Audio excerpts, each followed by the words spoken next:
Halo semuanya, di video kali ini saya akan menjelaskan materi tentang rumusan dan identifikasi masalah penelitian. Rumusan masalah yang dibuat oleh peneliti itu akan bermanfaat untuk menggiring atau mengarahkan peneliti menentukan tujuan penelitiannya. Jadi, jika dalam satu penelitian terdapat 3 rumusan masalah, maka tujuan penelitiannya pun juga ada 3. Jadi tujuan dalam satu penelitian, peneliti merumuskan masalah adalah juga memudahkan peneliti untuk menentukan tujuan penelitiannya. Ada pertanyaan yang mendasar, mengapa rumusan masalah dalam proposal penelitian itu penting? Pada saat peneliti pemula ataupun peneliti yang sudah handal, tentu dalam membuat proposal penelitian, di awal proposalnya itu harus muncul apa rumusan masalah yang harus ditampilkan pada bagian pendahuluan.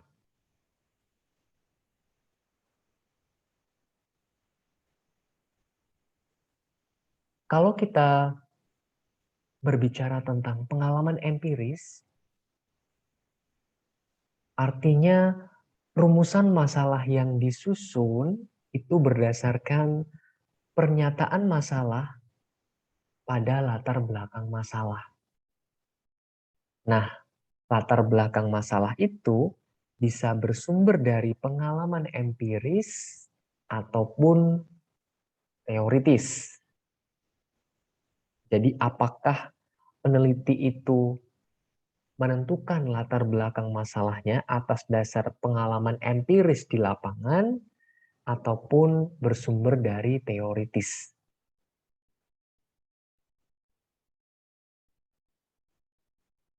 Kemudian bagaimana pedoman membuat rumusan masalah? Masalah yang akan diteliti harus dirumuskan secara jelas, disertai dengan konsep untuk menjawab permasalahan.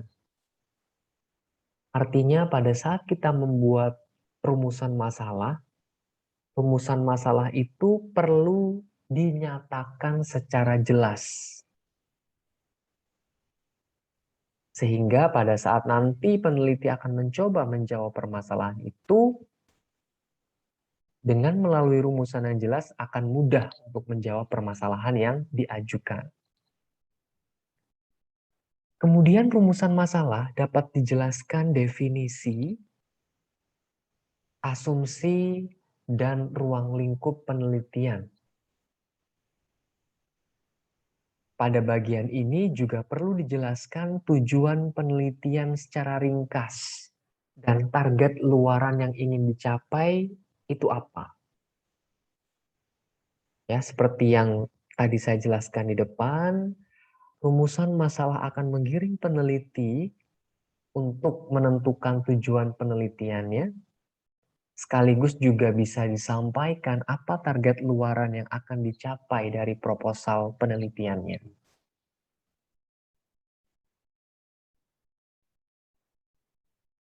Perumusan masalah. Ada beberapa hal yang perlu diperhatikan pada saat menyusun perumusan masalah. Yang pertama adalah keterikatan judul dengan rumusan masalah. Judul yang peneliti buat itu kadangkala harus sinkron, harus sejalan dengan rumusan masalah yang diajukan. Yang kedua, keterikatan rumusan masalah dengan tujuan. Seperti yang tadi saya sampaikan di awal, apabila rumusan masalahnya ada 3, maka tujuan penelitiannya pun harus sejalan. Ada 3 juga. Karena tujuan penelitian itu berusaha untuk menjawab rumusan masalah yang telah diajukan oleh peneliti sebelumnya. Poin ketiga, luaran yang diharapkan dengan metode yang digunakan. Jadi output atau luaran dari proposal nanti berupa apa? Lalu kemudian poin yang keempat adalah urgensi penelitiannya. Mengapa sih penelitian ini dilakukan? Mengapa penelitian ini menyatakan ada 3 rumusan masalah misalkan? Nah, itu apa urgensinya? Itu perlu disampaikan.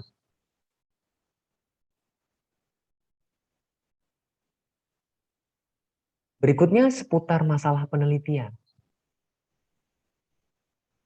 Ada beberapa unsur yang harus ada pada masalah penelitian. Yang pertama yakni novelty. Novelty ini akan berbicara tentang apa yang baru, apa yang original disajikan pada penelitian yang akan dilakukan. Ya, tentunya penelitian yang baik itu mengandung unsur novelty, mengandung unsur kebaruan apa yang ditawarkan kepada pembaca nantinya jika penelitian itu telah selesai. Kemudian unsur yang kedua adalah relevansi.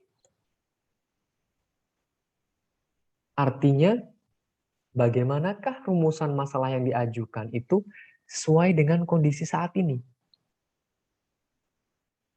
Ya, semakin topik atau masalah penelitian itu up to date, ya, kekinian, maka akan semakin menarik pembaca untuk membaca penelitian yang akan dilakukan, ya.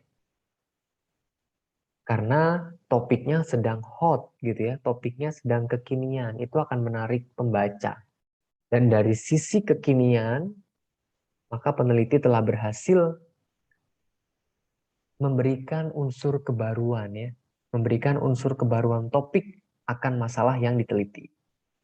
Lalu unsur yang ketiga adalah interesting, bagaimana topik atau rumusan masalah itu bisa menarik minat peneliti ya. Tentunya unsur ketiga ini juga ada kaitannya dengan unsur yang kedua ya, terkait relevansi. Semakin isu yang dibahas itu kekinian, maka itu juga bisa menarik minat peneliti untuk melakukan penelitian itu.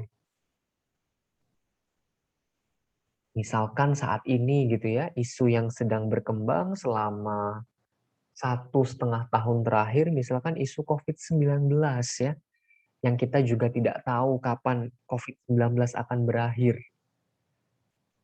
Apapun penelitian yang terkait dengan COVID-19 ya, sampai saat ini masih relevan, masih menarik minat peneliti untuk melakukan penelitian sesuai dengan bidangnya.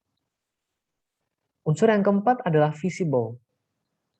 Ya, masalah penelitian itu harus visible, harus layak ya. Maksudnya adalah rumusan masalah yang diajukan itu bisa dikerjakan. Apakah datanya bisa diakses misalkan ya? Karena kalau untuk kebutuhan data penelitian ya, kita bisa melakukan satu penelitian pada saat kita bisa mengakses data yang akan kita butuhkan untuk menjawab masalah penelitian yang kita ajukan. Lalu unsur yang terakhir adalah ethical. Artinya masalah penelitian yang kita ajukan dalam proposal penelitian misalnya, itu sesuai dengan etika akademis yang berlaku.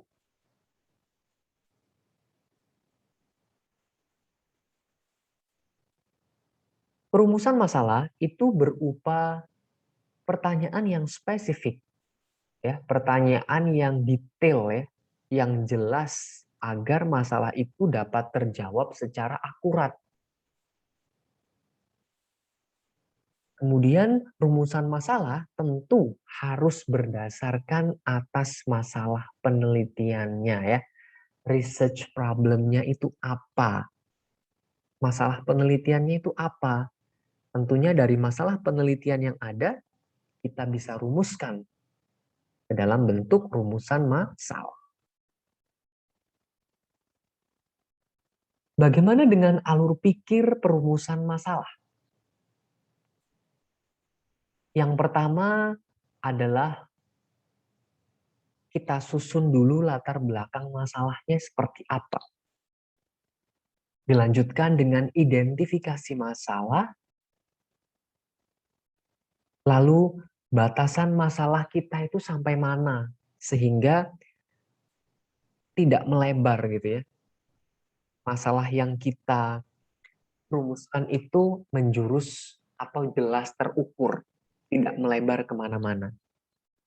Lalu baru kita bisa merumuskan masalah yang akan kita jawab nantinya itu apa.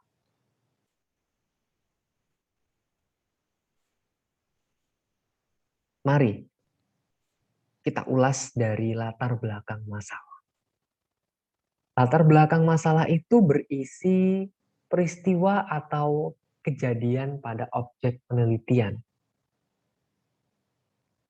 Latar belakang masalah itu bisa muncul juga ya kalau kita ingat konsep das sollen tidak sama dengan das sein, artinya latar belakang masalah itu muncul karena apa yang diharapkan itu tidak sama dengan kenyataannya. Peneliti tentu perlu menjelaskan mengapa sih penelitian itu perlu dilakukan. Sehingga di dalam latar belakang masalah itu perlu diulas secara detail ya, secara terarah mengapa penelitian itu perlu dilakukan. Kemudian penjelasan bisa dalam bentuk data, ya bukan hanya sekedar narasi-narasi tanpa data pendukung.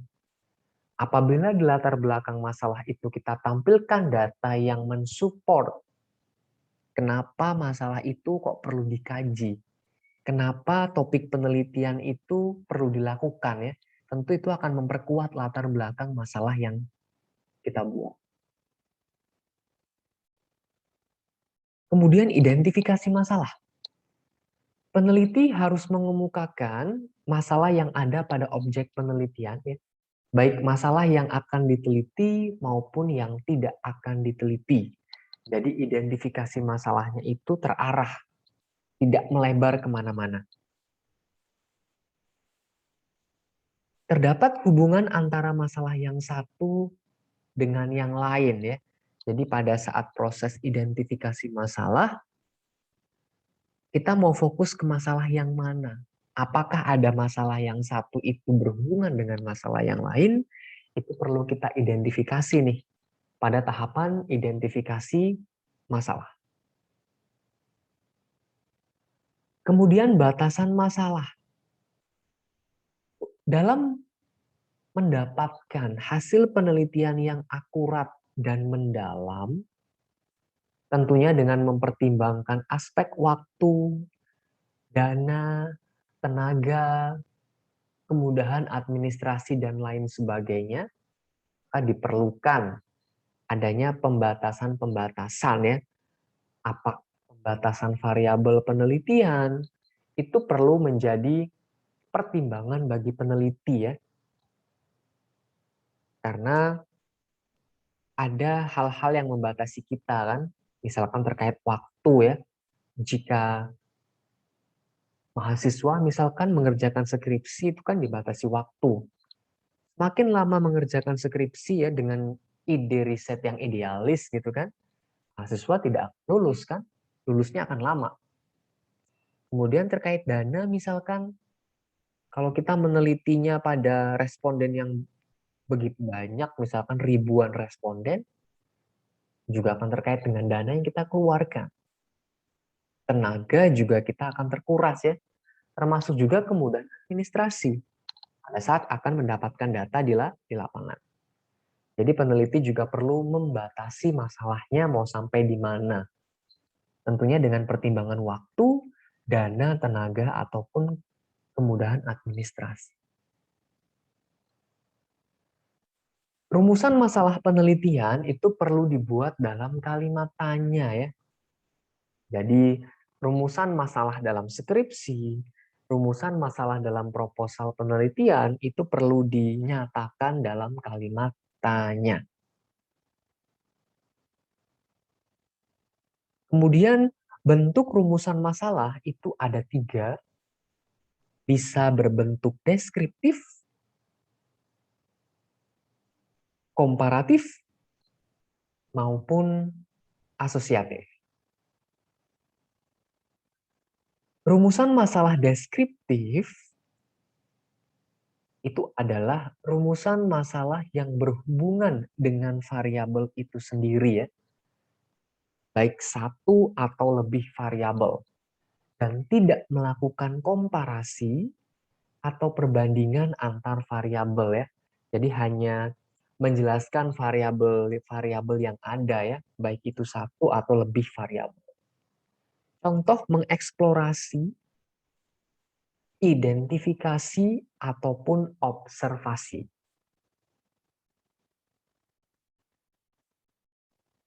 Berikutnya adalah rumusan masalah komparatif ya. Kalau rumusan masalahnya berbentuk komparatif, artinya kita membandingkan variabel. Misalkan apakah berbeda konsentrasi, berbeda waktu, dan lain sebagainya ya. Jadi misalkan apakah terdapat perbedaan kinerja keuangan sebelum dan selama pandemi COVID-19 misalkan.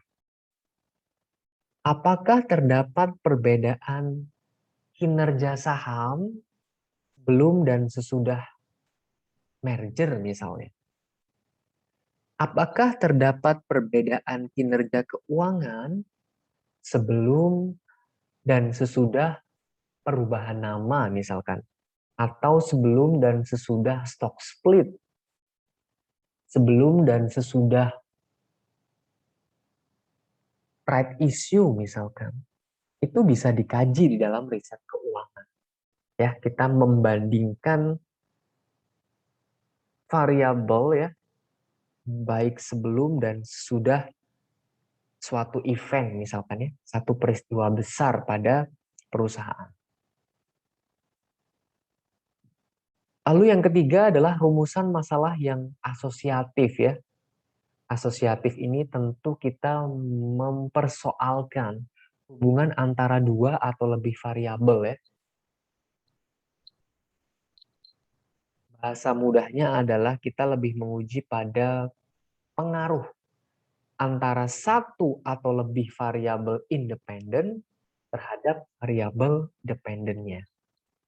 Oh, apakah X1 berpengaruh terhadap Y? Apakah X2 berpengaruh terhadap Y? Apakah X3 berpengaruh terhadap Y ya? Jadi bahasa mudahnya, rumusan masalah asosiatif itu ingin menguji pengaruh variabel independen ya terhadap variabel dependen dalam satu penelitian. Tujuan penelitian tentu berhubungan erat dengan rumusan masalah ya. Karena tujuan penelitian itu akan menjawab rumusan masalah yang dibuat oleh peneliti. Rumusan masalah dan tujuan penelitian ini jawabannya nanti akan muncul pada bagian kesimpulan penelitian ya. Jadi kalau kita membuat skripsi atau membuat penelitian ya, bab-bab yang kita buat itu semuanya ini punya cerita ya. Jadi mulai dari bab 1 hingga bab kesimpulan itu saling berkesinambungan ya.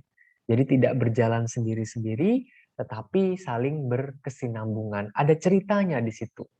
Bab 1 kemudian mengarah ke bab 2, bab 2 ke bab 3 metodologi, bab 4 hasil dan pembahasan, hingga sampai bab 5 kesimpulan. Itu ada ceritanya.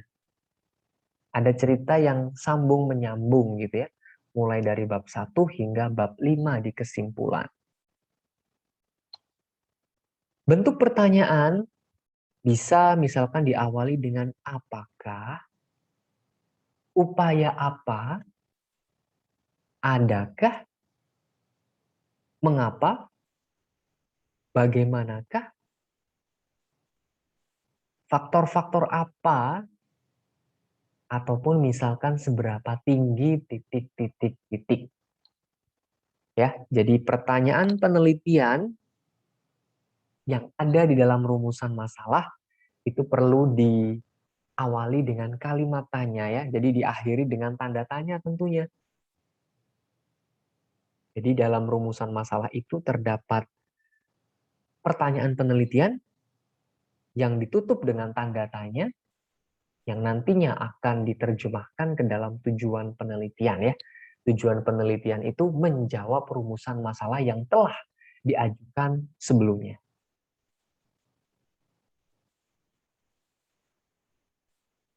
Demikian materi yang dapat saya sampaikan terkait dengan